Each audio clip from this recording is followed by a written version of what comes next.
Have you ever heard the story of the angel who spared Isaac? It's a story that's been told and retold for centuries. And yet there are some who have never heard this amazing tale, so let me take a moment to share it with you. It all began with Abraham and his son Isaac. They had been journeying for quite some time, and they had arrived at a place called Moriah. This is where things got really interesting. God spoke to Abraham and said, "My son, whom you love dearly, Isaac, I want you to take him and offer him as a burnt offering." Can you imagine Abraham's surprise and shock when he heard this? He couldn't believe that God would ask him to do such a thing. But God was serious. He continued, "Take him, lay him on the altar, and sacrifice him, and I will provide the lamb for the burnt offering." Abraham didn't question God's command. Instead, he got up early the next morning, took some bread, some water, and his son Isaac, and set out for Moriah.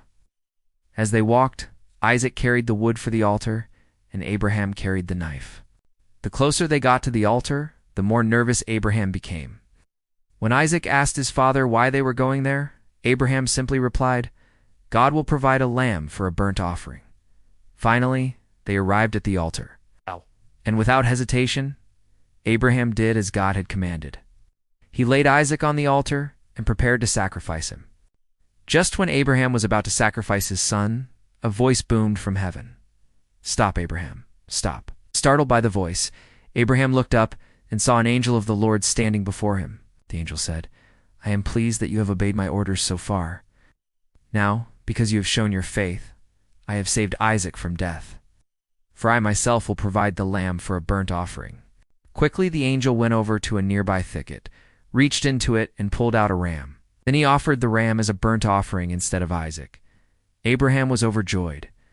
He had obeyed God's command, and now Isaac's life was spared. The angel of the Lord then vanished, leaving Abraham alone with his son and the burnt offering.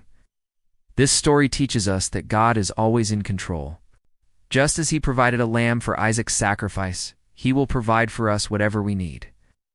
It also teaches us that God is merciful and compassionate.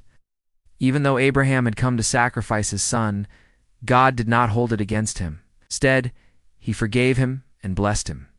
So the next time you're facing a difficult situation, remember the story of the angel who spared Isaac. Know that God is in control, and he will never leave you nor forsake you. If you enjoyed this story, be sure to stay tuned for more. Until next time, may the peace of God be with you.